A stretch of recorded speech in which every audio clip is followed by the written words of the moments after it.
एक जॉब और उसकी सैलरी के दम पर अमीर कैसे बना जाए, इस टॉपिक पर ऑलरेडी आपने काफी वीडियोस देख ली होंगी, पर अभी तक आपको इस सवाल का जवाब नहीं मिल पाया होगा। और जवाब मुझे भी नहीं मिला जब मैंने पूरे 3 दिन लगाकर खुद उन वीडियोस को देखना शुरू किया। इनफैक्ट मेरी खुद की वीडियो जिस पर 4,18,000 व्यूज हैं, वो भी सिर्फ लोगों को मोटिवेट कर रही है, एक्चुअल प्रोसेस नहीं समझा रही। बट आज की ये वीडियो उन सभी वीडियो से बहुत अलग है, क्योंकि इस वीडियो को बनाने से पहले मैंने कई ऐसे लोगों से बातचीत करी है जो एक्चुअल में एक एम्प्लॉय होने के बाद भी काफी अच्छा कर रहे हैं लाइफ में। उन सभी ने मुझे काफी कुछ बताया, कुछ ऐसा जो मुझे पहले से पता था, कुछ ऐसा जिसका सिर्फ अंदाजा था मुझे, और बहुत कुछ ऐसा जो मैंने सोचा भी नहीं था कि ऐसे भी आगे बढ़ा जा सकता है। एंड इन सभी बातों को समराइज करके कुछ पॉइंट्स मैंने बनाए हैं जो आज मैं आपको इस वीडियो में बताने वाला हूँ। एंड इन्हीं के थ्रू मैं स्टेप बाय स्टेप आपको एक रोड मैप दिखाऊंगा कि कैसे आप एक जॉब पर रहते हुए भी एक टाइम पर आकर फाइनेंशियली फ्री या फाइनेंशियली स्टेबल बन सकते हो। नंबर 1, अपनी वैल्यू बढ़ाओ और कंपनी के एसेट बनो। देखो, ऑफिस या कंपनी में एक जॉब के तौर पर तो काफी लोग काम करते हैं, बट सब लोग बराबर नहीं होते, बिकॉज हर कंपनी अपने एम्प्लॉयज को अलग अलग कैटेगरीज में रखती है। यहाँ सबसे नीचे वो लोग आते हैं जिन्हें सिर्फ दिया हुआ काम ही करना होता है। काम हालांकि उनका जरूरी होता है, पर कभी भी उन्हें रिप्लेस कर देना कंपनी के लिए कोई बड़ी बात नहीं होती, और सिर्फ 1-2 गलतियों पर वो निकाल दिए जा सकते हैं, ये उनको भी पता होता है। इसीलिए उनको कम पैसा देकर उनसे ज्यादा काम लिया जाता है, और वो मजबूरी में करते भी हैं। बट इन्हीं में से कुछ लोग ऐसे भी होते हैं जो मशीन की तरह सिर्फ काम ही पूरा नहीं करते, वो ये भी समझते हैं कि ये काम क्यों हो रहा है, किस लिए हो रहा है, और अगर ये काम ना हो या अलग तरीके से किया जाए तो कंपनी को इससे क्या क्या और कितना नुकसान होगा। आकाश नाम का मेरा एक दोस्त इन्हीं में से एक था। उसने अपनी जॉब में एक चीज नोटिस करी कि ये कंपनी उस आदमी को ज्यादा अहमियत देती है जो काम को सिर्फ काम नहीं बल्कि एक जिम्मेदारी की नजर से देखता है।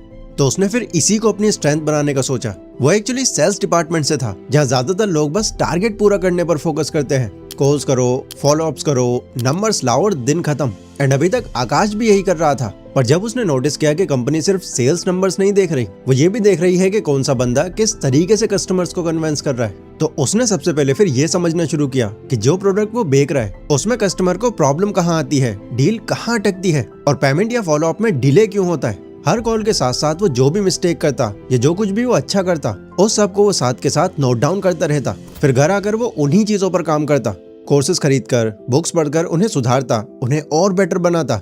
और धीरे धीरे जब उससे ये चीजें क्लियर होने लगी तो अब वो वहाँ के मैनेजर की नजरों में आने लगा। उन्हें लगने लगा कि ये कुछ तो बाकियों से ठीक कर रहा है। एंड आकाश ने फिर इसी चीज का फायदा उठाया। वो बस हर बार जब भी मैनेजर के पास जाता तो उसी काम से रिलेटेड आइडियाज लेकर जाता और समझाता कि प्रोसेस यहाँ पर अटक रहा है, अगर हम यहाँ से छोटा सा चेंज कर दें तो सेल्स और फास्ट हो सकती है। एंड उसकी बातें सेंस भी बनाती, जिस वजह से उसकी बातें अब सुनी जाने लगी एंड उसे सीरियस लिया जाने लगा। अब सेल्स टीम में जब भी कोई क्लाइंट नाराज होता, कोई बड़ी डील बिगड़ने वाली होती या डील करने में किसी भी तरह की प्रॉब्लम आती, तो इसके लिए सिर्फ और सिर्फ आकाश का नाम लिया जाने लगा, क्योंकि अब वो सिर्फ टारगेट पूरा करने वाला नहीं रहा, वो कंपनी को नुकसान होने से बचाने वाला इंसान बन गया।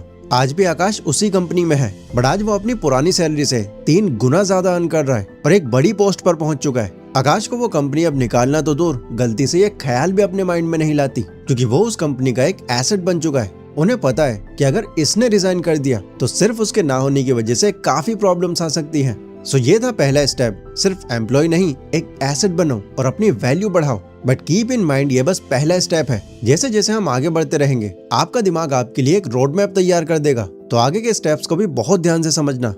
नंबर 2, अपना एनवायरनमेंट बदलो, वरना एनवायरनमेंट तुम्हें बदल देगा। हाँ, सुनने में थोड़ा अजीब है, लेकिन यही सच है। एंड आपके साथ भी शायद यही प्रॉब्लम होगी और अब तक आपको पता भी ना हो। आपकी जिंदगी में जितने भी लोग हैं, चाहे वो ऑफिस के कलीग्स हो, आपके दोस्त हो, आपकी गर्लफ्रेंड ही क्यों ना हो, अगर वो ऐसे हैं जो सिर्फ और सिर्फ इधर उधर की बातें करते हैं, ना वो लाइफ को लेकर सीरियस हैं, ना करियर को लेकर, बस ये सब कहकर खुद को जस्टिफाई करते हैं कि यार इससे आगे मैं नहीं बढ़ पाऊंगा। अमीर लोग सारे ऐसी थोड़ी अमीर बने, सब घोटाला करके अमीर बने, ये सरकार ही खराब है, सिर्फ अमीरों की मदद करती है, यूथ के बारे में तो सोचती ही नहीं।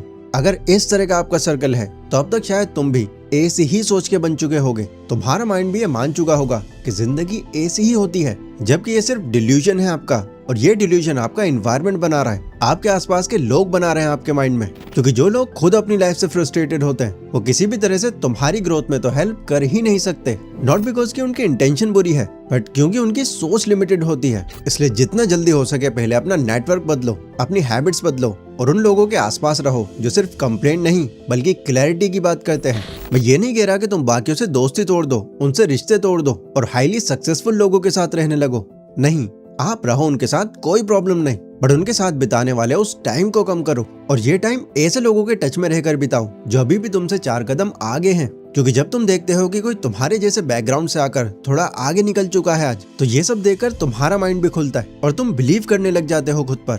Step number 3, learn to present yourself. देखो, अगर आप एक वैल्यूएबल इंसान हो, एक अलग हुनर है आप में, बट आपको अपनी उस वैल्यू को एक्सप्लेन ही करना नहीं आता, तो चाहे आप जॉब में रहो, कोई सर्विस सेल करो या कोई बिजनेस भी करो, ग्रोथ आपको कहीं नहीं मिलेगी। रिजवान नाम का मेरा एक दोस्त इसी कैटेगरी में आता था। लिटरली वो अपनी कंपनी का काफी अच्छा एम्प्लॉय था। वो हर डेडलाइन मीट करता, एक्स्ट्रा काम भी कर लेता था, लेकिन जब भी प्रमोशन की बात आती तो उस लिस्ट में उसका नाम हमेशा गायब रहता। उसे लगता था कि यार शायद कोई पॉलिटिक्स चल रही है, शायद मुझे जानबूझकर प्रमोशन नहीं दिया जा रहा। बट असल दिक्कत ये थी ही नहीं। उसके साथ में इशू ये था कि उसे अपने आप को प्रेजेंट करना नहीं आता था। वो बस ये मानकर चल रहा था कि जो भी काम वो कर रहा है, जितने एफर्ट्स दे रहा है, वो उसके बॉस या मैनेजर को खुद ही दिख जाएंगे। और वो यहीं पर गलती कर रहा था, क्योंकि एक्चुअल में उसका ऑफिस एनवायरनमेंट ऐसा था ही नहीं। यहाँ ऐसा था कि यहाँ ज्यादातर चीजें दिखाई नहीं देती, बल्कि खुद बतानी पड़ती है, वरना तुम्हारी मेहनत सिर्फ तुम तक सीमित रह जाती है। उसे कोई भी सीरियसली नहीं लेता। जब उसको ये रियलाइज हुआ, तो अब उसने खुद को प्रेजेंट करना शुरू कर दिया। जब भी वो कोई काम जल्दी कंप्लीट करता या कुछ नया डिस्कवर करता, तो वो मीटिंग्स के अंदर सब कुछ क्लियर कर देता कि इससे टीम का कौन सा काम आसान हुआ है, ये कहाँ पर कितना टाइम बचा, ये सब वो लॉजिकली समझाता, वो भी बिना शो ऑफ करे और बिना कोई लंबी कहानी सुनाए। अब धीरे धीरे जैसे ही रिजवान की विजिबिलिटी बढ़ती गई, तो लोगों, इनफैक्ट मैनेजर का भी उसको लेकर परसेप्शन बदलने लगा। उन्हें समझ आने लगा कि यार ये बंदा सिर्फ काम नहीं करता, ये काम का मतलब भी समझता है। और उसके बाद जब प्रमोशन की बारी आई, तो पहला नाम उस लिस्ट के अंदर रिजवान का ही था। ये था स्टेप नंबर 3। अगर अपनी जॉब के आप एक अंडररेटेड एम्प्लॉय नहीं बनना चाहते, तो खुद को प्रेजेंट करना सीखो, वरना सालों तक आप सेम ही सैलरी पर रट के रहोगे, चाहे कितना भी अच्छा काम क्यों ना कर लो। तो अभी तक जो मैंने 3 पॉइंट्स आपको बताए, वो आपको आपकी जॉब के अंदर ग्रो करने के लिए थे, ताकि वहां पर तुम्हारी वैल्यू बढ़े और तुम रिप्लेस ना कर दिए जाओ। पर अब जो बाकी 3 पॉइंट्स आने वाले हैं, वो सैलरी को लेकर होंगे। अब मैं आपको बताऊंगा कि कैसे आप अपनी सैलरी के दम पर अपना फाइनेंशियल गेम पूरी तरह से बदल सकते हो। Step 4, use your salary to build your confidence. देखो, एक बात आपको समझनी पड़ेगी कि पैसा सिर्फ चीजें खरीदने के काम नहीं आता, पैसा तुम्हारे अंदर कॉन्फिडेंस भी लाता है। पर प्रॉब्लम यह है कि हम में से कई लोग पैसे को इस नजर से देखते ही नहीं। जैसे ही सैलरी आती है, हम तुरंत सोचना शुरू कर देते हैं कि इसको खर्च कहाँ पर करें, कौन सा फोन अपग्रेड करें, कौन से कपड़े खरीदें, घूमने कहाँ पर जाएं, या कौन सा नया गैजेट लेकर आएं। और ये सब वैसे गलत भी नहीं है, ये तुम्हारा हक है, तुम कमाते हो तो एंजॉय करना बनता है। लेकिन दिक्कत वहाँ आती है जब हर महीना ये सब करने के बाद आपके पास अपने लिए कुछ नहीं बचता। एंड आप रिलेट करना, जब भी आपके पास महीना खत्म होने से पहले ही कुछ नहीं बचता, तो मन के अंदर एक अलग सी बेचैनी शुरू हो जाती है कि आखिर ये महीना कब पूरा होगा।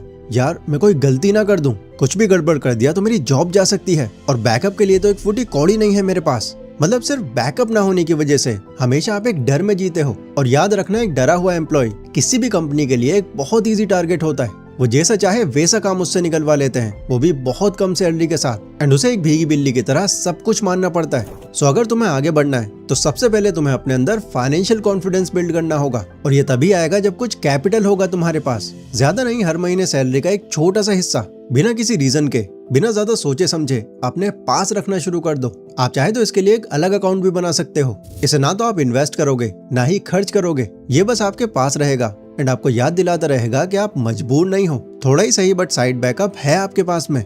सिर्फ इतना करने से आप देखना, आपके अंदर एक अलग ही कॉन्फिडेंस आ जाएगा एंड इतने कैपेबल आप हो जाओगे कि एटलीस्ट खुद के लिए ऑफिस में स्टैंड ले सको।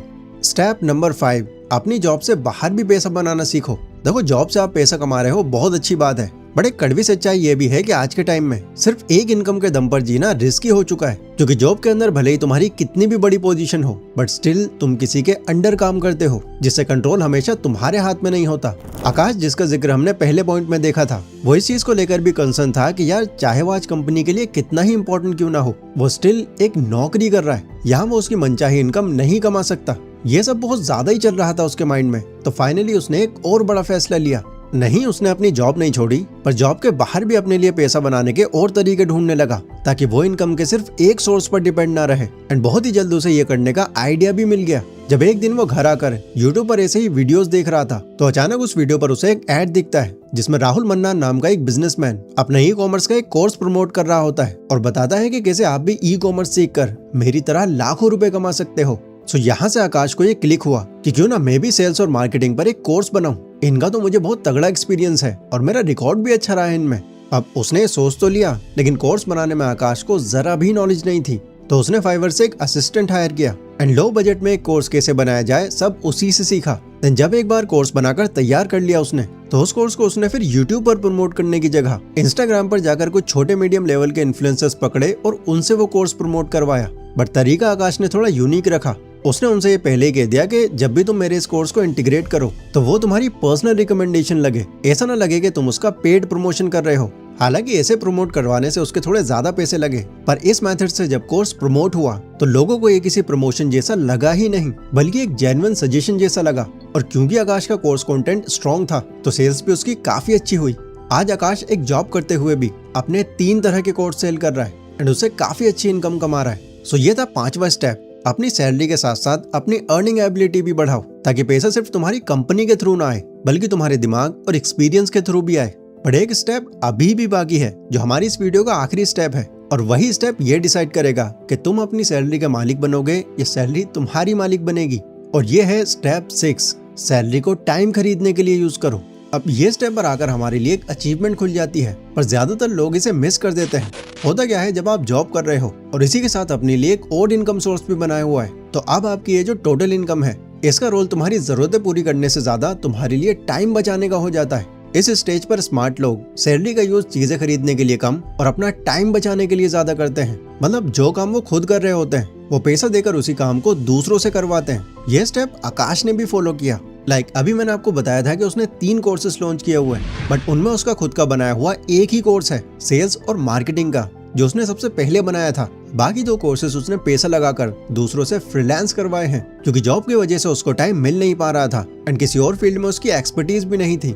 बट क्योंकि उसके पास पैसा था तो उसने अपना टाइम बचाने के लिए उनका यूज किया एंड आज वो इन सारी चीजों के बाद में एक जॉब पर होने के बावजूद फाइनेंशियली काफी स्टेबल लाइफ जी रहा है। सो ये था दोस्तों एक 6 स्टेप प्रोसेस कि कैसे आप एक जॉब पर रहते हुए सैलरी के दम पर अपने आप को फाइनेंशियली स्टेबल या फाइनेंशियली फ्री बना सकते हो। इस वीडियो का क्रेडिट मैं अपने 2 फ्रेंड्स को देना चाहूंगा जिन्होंने अपनी जर्नी शेयर करी, क्योंकि ये वीडियो मैं उन्हीं की जर्नी को ऑब्जर्व करके बना पाया हूँ। बाकी आपको ये वीडियो कैसी लगी मुझे कमेंट करके जरूर बताना। स्क्रीन पर आपको एक और वीडियो दिख रही होगी, जितना कुछ सीखना आपको इस वीडियो में मिला इसमें इससे भी कहीं ज्यादा मिल जाएगा आपको। जय हिंद।